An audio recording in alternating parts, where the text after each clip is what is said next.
జై శ్రీరామ్. శ్రీమాత్రే నమః. శ్రీ గురుభ్యో నమః. 2026 సంవత్సరం జూన్ నెల 2వ తారీఖు నుంచి ఖగోళంలో ఒక ప్రత్యేక అంశం చోటు చేసుకుంటుంది. ఈ ప్రత్యేక అంశము దేవగురు అయిన బృహస్పతి ఆయన బంగారు పాదాన్ని తన ఉచ్చ రాశి అయిన కర్కాటక రాశిలోకి బంగారు పాదాన్ని మోపుతున్నారు. కర్కాటక రాశిలో ఆయన సంచారం సంవత్సరం పాటు ఉంటుంది. మళ్ళీ వచ్చే సంవత్సరం జూన్ ఆయన తదుపరి సింహరాశిలోకి ఆయన అడుగు పెడతాడు. ఈ సంవత్సరము గురు భగవానుడు డిసెంబర్ నెలలో అతిచారంలోకి వెళ్తాడు. అతిచారం అంటే సింహరాశిలోకి వస్తారు. ఆ తర్వాత మళ్ళీ కర్కాటక రాశిలోకి వస్తారు. అంటే ఈ సంవత్సరం మనం మొత్తంగా చూసుకుంటే కనుక గురు భగవానుడు అతిచారంలోకి వెళ్ళడం, మళ్ళీ వక్రగతిలోకి వెళ్ళడం, ఇవన్నీ ఉన్నాయి. ఇవన్నీ మళ్ళీ మనము అప్పుడు ప్రత్యేకంగా మాట్లాడుకుందాం. ఆ డిసెంబర్ నెలలో అప్పుడు మళ్ళీ దాని గురించి ఎలాంటి రిజల్ట్స్ ఉంటాయి అనేది మళ్ళీ చేస్తాను.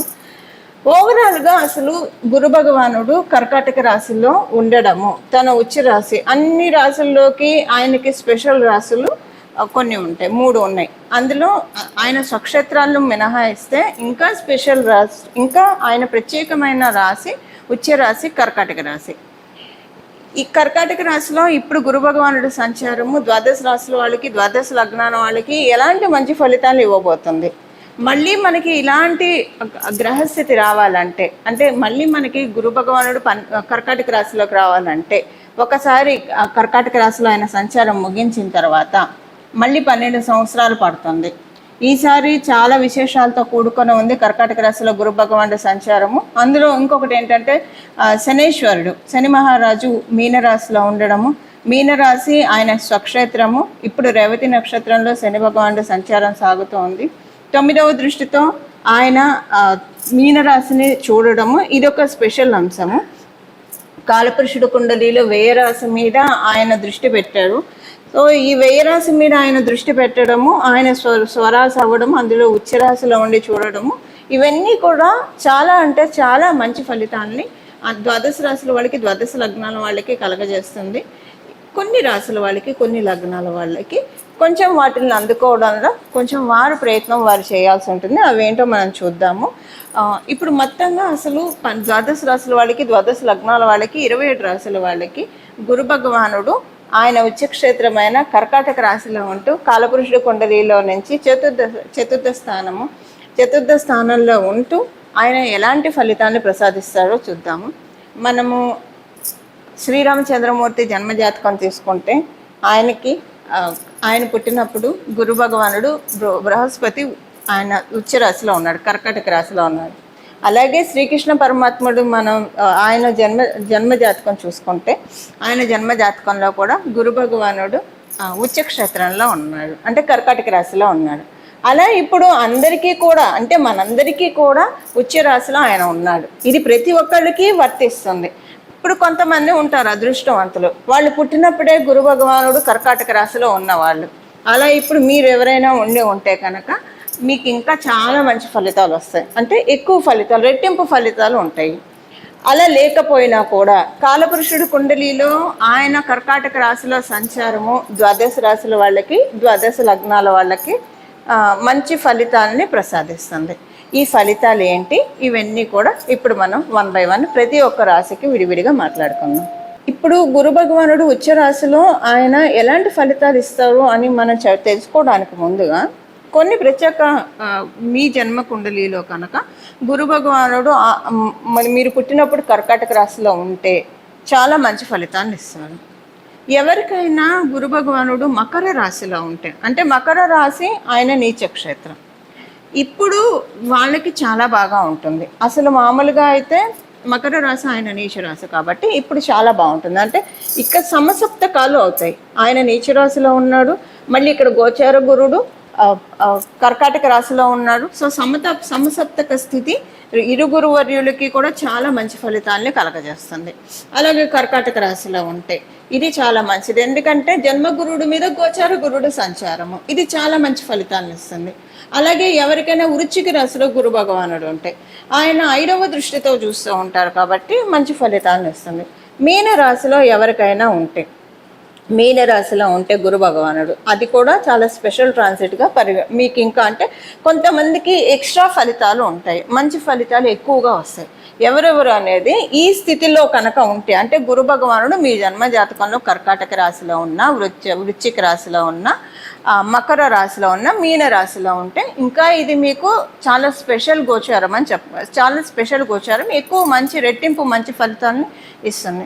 అందున ప్రత్యేకించి మకర రాశిలో గురు భగవానుడు ఎవరికైనా ఉంటే మీరు పుట్టడమే అంటే ఇక్కడ మళ్ళీ క్యాన్సిలేషన్స్ ఉంటాయి. ఇక్కడ కనుక మీకు మంగళతోటి కూడి గురు భగవానుడు ఉంటే కనుక అప్పుడు గురు భగవానుడు ఆయనకు ఉచ్చస్థానం, మంగళకి ఈయన నీచస్థానం కాబట్టి ఈయనకి నీచ భంగం అయిపోతుంది. అప్పుడు మీకు ఇది మీకు నీచలో ఉన్నట్టు కౌంట్ కాదు. ఇంకా ఒకవేళ అలా ఉంటే ఇంకా మంచిది. అలా ఎవరికైనా ఉంటే కనుక మంగళ జూపిటర్ కనుక మకర రాశిలో ఉంటే ఈ ట్రాన్సిట్ చాలా బాగా ఉంటుంది. అలా లేదు ఉత్తగా జూపిటరే ఉన్నారు అనుకోండి, ఉత్తగా గురు భగవానుడే ఉన్నాడు అనుకోండి మకర రాశిలో, ఇంకే ప్లానెట్స్ ఉన్నా కౌంట్లోకి రాదు. మంగళ ఉంటేనే ఆయనకి ఇక్కడ క్యాన్సిలేషన్ అవుతుంది. ఒకవేళ జూపిటర్ రెట్రోగ్రేషన్లో ఉన్నా కూడా ఆయన ఉచ్చ స్థానంలోనే ఉన్నట్టు కన్సిడర్ అవుతుంది మకర రాశిలో. అసలు మామూలుగా ఇదంతా లేకుండా జూపిటర్ కనుక గురు భగవానుడు కనుక మకర రాశిలో ఉంటే ఇది ఇంకా స్పెషల్ ట్రాన్సిట్ అవుతుంది. మీరు మీ జన్మ జాతకంలో కనుక గురు భగవానుడు మకర రాశిలో ఉంటే మీరు గురుబలం లేకుండా పుట్టారు కాబట్టి ఇప్పుడు మీరు దాన్ని మళ్ళీ వచ్చే 12 సంవత్సరాల వరకు ప్రొటెక్ట్ చేసుకోవడానికి అవకాశం ఉంటుంది. దానికోసం ఈ సంవత్సరం మొత్తం కూడా గురు భగవానుడు ఆరాధన చేస్తే చాలా మంచి ఫలితాలు ఉంటాయి. ఇప్పుడు నేను చెప్పిన ఈ ప్రత్యేక గ్రహస్థితిలో ఉన్న వాళ్ళ మటుకే కాదండి, మనందరికీ కూడా మళ్ళీ 12 సంవత్సరాల వరకు కూడా మనం గురుబలాన్ని సెక్యూర్ చేసుకోవడానికి, గురుబలాన్ని భద్రపరచుకోవడానికి ఇప్పుడు ఆహార నిల్వలు చేసుకుంటే మనకి డబ్బు నిల్వలు చేసుకుంటాం, ఆహార నిల్వలు చేసుకుంటాము, సేవింగ్స్ చేసుకుంటాము. ఇవన్నీ మనం మెటీరియల్గా చేసేది. మనం అకల్ట్గా ఏం చేస్తున్నాము, స్పిరిచువల్గా ఏం చేస్తున్నాము, మనం చేసే ప్రతి మంచి పని కూడా మనకి గురుబలాన్ని యాడ్ చేస్తూ ఉంటుంది. ఈ సంవత్సరం ఎంత ఎప్పుడు మంచి పనులు చేస్తూ ఉండాలి. ఈ సంవత్సరం ఎంత వీలైతే అంత మంచి పనులు చేస్తూ ఉంటే కనుక గురుబలం ఆటోమేటిక్గా యాడ్ అయిపోతుంది. మీరు గురుతత్వం కల దేవీ దేవతని పూజించినా పూజించకపోయినా కూడా మానవ సేవ మాధవ సేవ అన్న చందాన మీరు ఉన్నవాళ్ళైతే మీరు ఎప్పుడు గురుబలంతో ఉన్నవాళ్ళే. ఇప్పుడు ఇంకా దాన్ని చేస్తే కనుక ఇంకా మంచి ఫలితాన్ని చూడొచ్చు. సో ఇలా మనం అందరం కూడా 12 సంవత్సరాల వరకు గురుబలాన్ని సెక్యూర్ చేసుకోవడానికి this is the right time undoubtedly. ఇప్పుడు మనం విడివిడిగా ప్రతి ఒక్క రాశి వాళ్ళకి గురు భగవానుడు ఎలాంటి ఫలితాలను ప్రసాదిస్తాడు అన్న విషయాన్ని చూద్దాం. ధనుసు రాశి, ధనుసు లగ్నంలో పుట్టిన వాళ్ళకి మీ రాశ్యాధిపతి మీకు అష్టమ స్థానంలోకి వెళ్తూ ఉన్నాడు. అష్టమ స్థానంలో ఆయన సంచారం చేస్తూ ఉన్నారు. మీకు మోక్ష త్రికోణాలు బలోపేతం అవుతూ ఉన్నాయి. చతుర్థ స్థానాన్ని ఆయన చూస్తున్నాడు నవమ దృష్టితో. అలాగే మీ వ్యయ స్థానాన్ని ఆయన పంచమ దృష్టితో చూస్తున్నాడు. అష్టమ స్థానంలో ఉన్నాడు. ధర్మ త్రికోణం, అర్ధ త్రికోణం, కామ త్రికోణం, మోక్ష త్రికోణం అని జ్యోతిష శాస్త్రం చెప్తున్నాను. ఇందులో మోక్ష త్రికోణాలు 4, 8, 12. అయితే ఇప్పుడు 4వ రాశిని ఆయన 5వ దృష్టితో 9వ దృష్టితో చూడటం, అష్టమ రాశిలో ఆయన సంచారం చేయడం, వ్యయ రాశి మీద ఆయన దృష్టి పెట్టడం, మోక్ష త్రికోణం బలంగా ఉంది. అయితే ఈ మోక్ష త్రికోణం బలంగా ఉండడము ఈ సంవత్సరం వరకు మీకు అంటే జనరల్గా గురుబలం ఉన్న వాళ్ళే ఉంటారు ధనుసు రాశిలో పుట్టిన వాళ్ళు. బట్ ఈ సంవత్సరం ఏంటంటే అవమానాలు బాగా చూస్తారు. ఒక 3 గట్టి అవమానాలు చూస్తారు. మీరు 3 గట్టి అవమానాలు చూస్తారు. అది చాలా మీకు తట్టుకోవడం కొంచెం కష్టంగానే ఉంటుంది. కథ గురు భగవానుడు ఏంటంటే ఏది చేసినా మంచికే. ఇప్పుడు మీ రాష్ట్రాధిపతి అవుతూ ఆయన సమక్షంలో ఎందుకు అవమానం జరుగుతుంది? ఎక్కడో ఒక పెద్ద కర్మని ధ్వంసం చేయడానికే మీకు ఇది జరుగుతుందని మీరు భావించండి. అంతకు మించి ఎక్కువగా ఆలోచించకండి. వద్దన్నా కూడా అవే ఆలోచిస్తూ ఉంటారు మీరు. అది జరిగినప్పటి నుంచి ఒకటి జరిగి అది కొన్నాళ్ళు క్యారీ అవుతున్న అవమానం, దీంట్లోంచి బయటకు వచ్చాను రా భగవంతుడు అనుకున్నప్పుడు ఇంకొకటి వస్తుంది. అలా 3 చూస్తారు. బట్ ఈ 3 కూడా మీకు తెలియకుండానే కొన్ని కర్మలు మీ నుంచి వెళ్ళిపోతున్నాయి అన్నది మీరు నోటీస్ చేయాలి. దానికోసమే ఇది జరుగుతుంది. కాబట్టి అలా జరిగితేనే కదా కష్టాలు చూడకుండా మోక్షం గట్టెక్కేది. కష్టాల నుంచి గట్టెక్కడం కూడా మోక్షమే కదండి. సో మీకు ఫ్యూచర్లో కొన్ని కష్టాలు రాకుండా ఉండడానికి ఈ 12 ఇయర్స్లో 12 ఇయర్స్లో ఈ సంవత్సరం గురు భగవానుడు ఈ విధంగా మీకు సేఫ్ చేయడానికే మీరు ఇది చూస్తారు. ఒకవేళ మీరు అవమానం 3 కంటిన్యూగా చూస్తూ ఉన్నారంటే వితిన్ టైం ఫ్రీక్వెంట్ ఇంటర్వెల్స్లో ఇది మీకు మంచి జరగడానికి అనేది ఒకటి రాసి పెట్టుకోండి. వివాహ ప్రయత్నాలు చేయాలనుకున్న వాళ్ళకి సమయము అనుకూలంగా లేదు, ప్రతికూలంగా లేదు. గోచారం రీత్యా మీ జన్మజాతకాన్ని అనుసరించి ఈ విషయం ఆధారపడి ఉంటుంది. అలాగే మీరు సంతానం కోసం ప్రయత్నం చేస్తూ ఉంటే కనుక సంతాన వృద్ధి ఉంటుంది. మీకు సంతానం యొక్క ఇది ఉందనుకోండి, సంతానము కోసం ప్రయత్నిస్తూ ఉంటే ఉంది. మీరు ఆల్రెడీ సంతానవతులు అయితే కనుక సంతానానికి బాగా ఉంది, ప్రాబ్లం ఏం లేదు. మీరు ఈ సంవత్సరం ఏంటంటే ఈ అవమానం కూడా మీకు బాగా దగ్గర వ్యక్తి నుంచే జరుగుతుంది. మీరు ఎవరినైతే బాగా ఇష్టపడతారో వాళ్ళ నుంచే జరుగుతుంది, లేదా మీకు అసోసియేషన్ ఉందో వాళ్ళ నుంచే జరుగుతుంది. మీకు అర్థమవుతుంది, ఫోన్లో ఇది జరిగితే జరిగింది, వీళ్ళ అసలు స్వరూపం బయటపడింది, ఇంక నుంచి నేను వీళ్ళతోటి రిలేషన్ అన్నా మెయింటైన్ చేయను, లేదా మెయింటైన్ చేస్తే వాళ్ళని ఎంతలో ఉంచాలో అంతలోనే ఉంచి మెయింటైన్ చేయాలి అన్నది మీకు అర్థమవుతుంది. దానికి రియలైజేషన్ కోసమే ఇది జరుగుతుంది. ఇదే ఉండి మీరు విద్యార్థినులు అయితే కనుక కొంచెం మీరు ఎక్కువగా మతి మరుపుతోటి ఇబ్బంది పడే ఛాన్సెస్ ఉంది. ఎక్కువ కాన్సన్ట్రేషన్ డెవలప్ చేసుకోవాలి.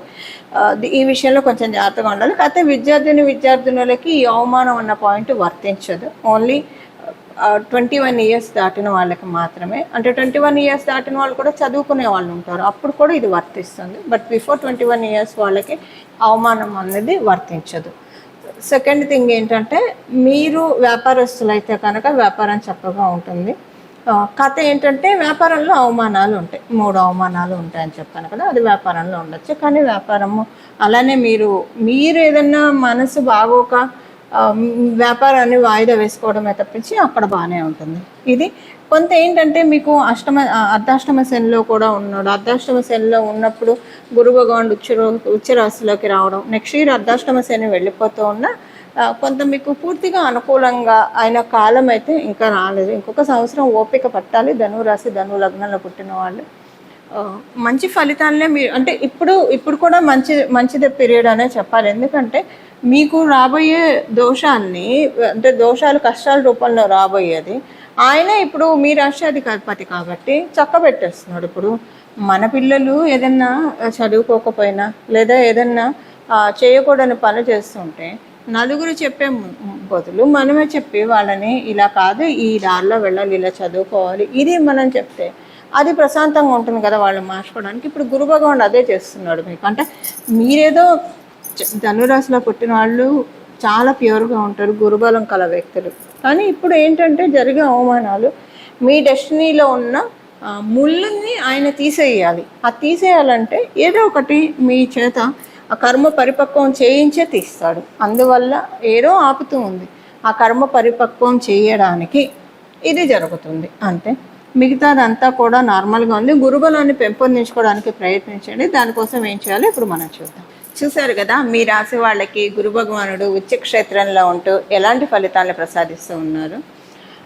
వీటిని అందిపుచ్చుకోవడానికి మన వంతు ప్రయత్నం కూడా మనం చేయాలి కదా. ఎప్పుడైనా మన వంతు ప్రయత్నం మనం చేస్తే ఫలితాలు రెట్టింపుగా ఉంటాయి. అవి వచ్చేవి వస్తూనే ఉంటాయి.